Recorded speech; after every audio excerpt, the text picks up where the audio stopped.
Tammy Jo Alexander was an American teenage girl who was found murdered in the town of Caledonia, New York, on November 10, 1979.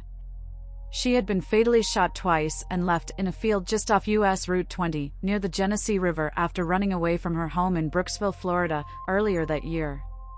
For more than 3 decades, she remained unidentified under the names Caledonia Jane Doe or Callie Doe until January 26, 2015, when police in Livingston County, New York, announced her identity, 35 years after her death. Tammy Jo Alexander was born in Atlanta, Georgia, on November 2, 1963, and attended high school in Brooksville, Florida. Pamela Dyson, Alexander's half-sister, believes that Alexander left to escape a turbulent household. Dyson had a different father from Alexander, and, after about age 11, she lived with her paternal grandmother.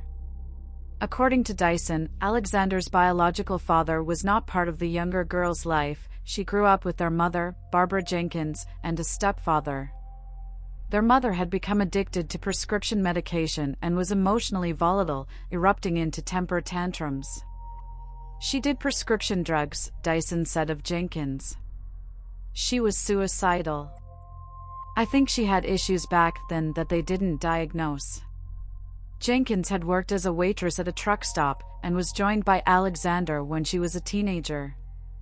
Alexander had a history of running away during this period.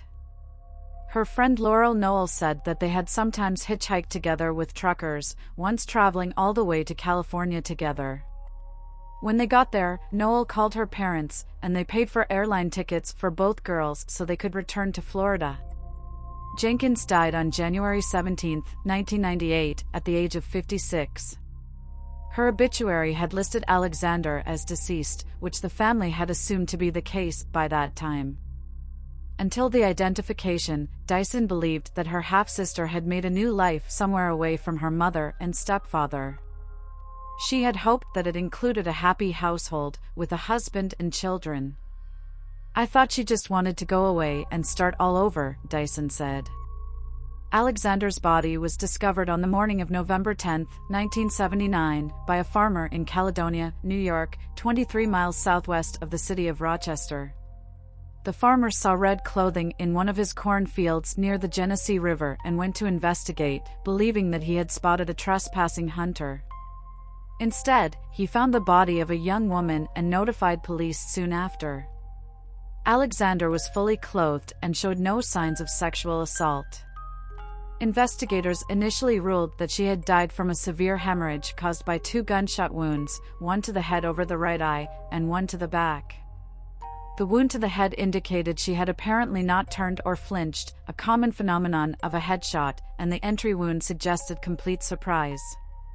With her pockets turned inside out to indicate that any identification she carried had been removed, the investigators later named her Caledonia Jane Doe or Callie Doe as they worked to identify her. The autopsy by the medical examiner indicated that Alexander had first been shot in the head while next to the road bordering the cornfield, at, or near, a blood spot found on the ground. She was dragged into the cornfield, where she was shot again in the back and left for dead. Heavy rains on the night of Alexander's death washed away a large portion of potential forensic evidence, such as physical and DNA traces of the perpetrator on her body and clothes. In the 1980s, John York, who had been one of the first Livingston County deputy sheriffs on the scene in 1979, was elected sheriff. He served in the job until 2013 and ensured that the Callie Doe investigation remained active. Before she was identified, Alexander was estimated to have died between the ages of 13 and 19, born sometime between 1958 and 1967. She was also estimated to be 5 feet 3 inches and 120 pounds. Alexander was described as having brown eyes and wavy, light brown shoulder-length hair that had been lightened in the front about 4 months prior to her death and was growing out, and her toenails were painted with coral-colored polish. Alexander had visible tan lines from a halter top or bikini, indicating that she may have come from a region with abundant October-November sunshine, as sun tanning beds were uncommon in the 1970s, and upstate New York was not considered warm or sunny enough for such tanning during that period. There were freckles on the back of her shoulders and acne on her face and chest. Alexander's teeth were in natural condition, with no restorations or fillings. It did not appear as if she had ever received dental care. Some of her permanent first and second molars suffered from severe dental caries, cavities, and decay. Consistent with her young appearance, none of her permanent third molars, wisdom teeth, had erupted. Her blood type was A-. Several hours before her death, Alexander had eaten sweet corn, potatoes, and boiled canned ham. This was possibly from a diner in nearby Lima, where a waitress had seen her eating with an adult man. At the time of exhumation, several of the victim's teeth were sent for mineralogical and forensic isotope analysis. The composition of her teeth could be linked to the composition and mineral content of regional drinking water supplies around North America, allowing investigators to determine where she may have been raised. Early results on the dental indicated that she may have spent her early years in the south or southwest region of the United States. Alexander was wearing a red nylon-lined men's windbreaker jacket, with black stripes down the arms, marked inside with the label Auto Sports Products Incorporated, a boy's multicolored plaid button-up shirt with collar, tan corduroy pants, blue knee socks, white bra, blue panties, and brown ripple-soled shoes.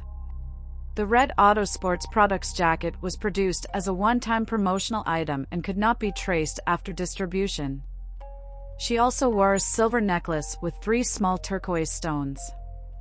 The necklace had a homemade appearance and resembled replica Native American jewelry made in the southwestern United States. Attached to her pants' front belt loops were 2 metal keychains, one shaped like a heart with a key-shaped cutout and inscribed with the words, "He who holds the key can open my heart," the other shaped like a key meant to fit the cutout in the heart.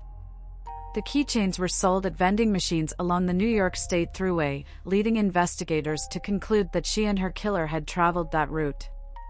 Alexander was formally identified on January 26, 2015, more than 35 years after her discovery.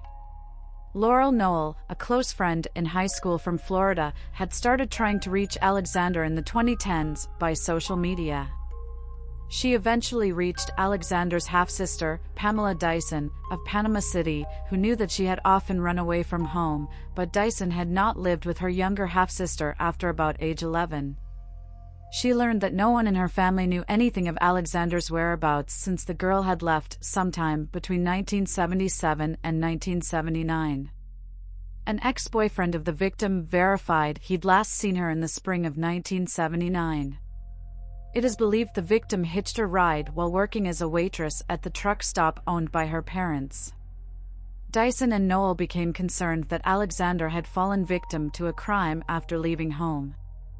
Dyson said that her mother did report Alexander as missing, but she has since believed that, since Alexander had a history of running away and returning, police may not have taken the case seriously. In August 2014, the Hernando County Sheriff's Office told them no missing persons report had been filed for her, and promptly filed one.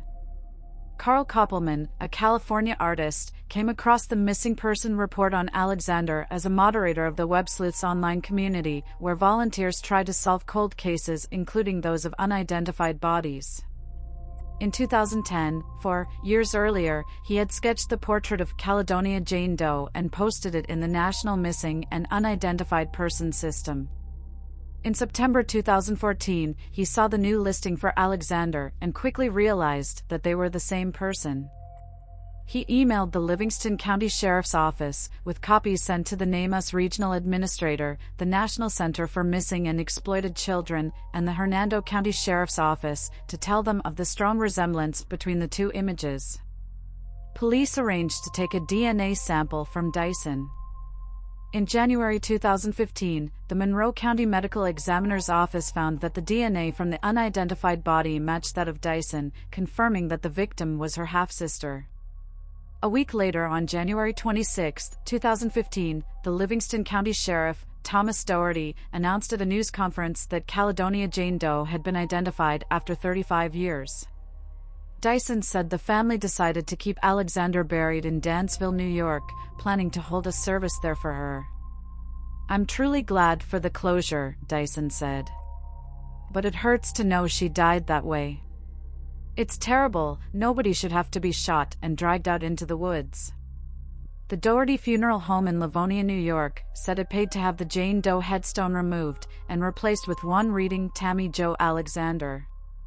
A public ceremony took place on June 10, 2015, when the new headstone, displaying the victim's name and lifespan, was revealed.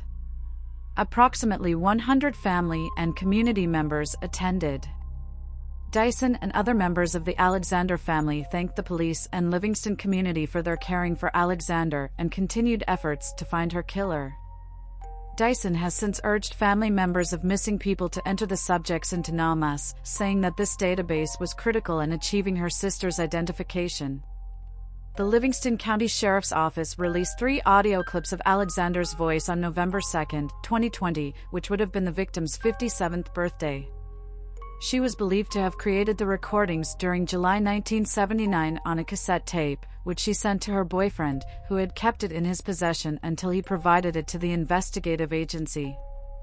Sheriff Doherty has said the investigation would now focus on finding out who killed Alexander. "We've always said one of the biggest parts of solving this case is knowing the victim," he told the media. "This case is burning hot. We're going to be working harder than ever."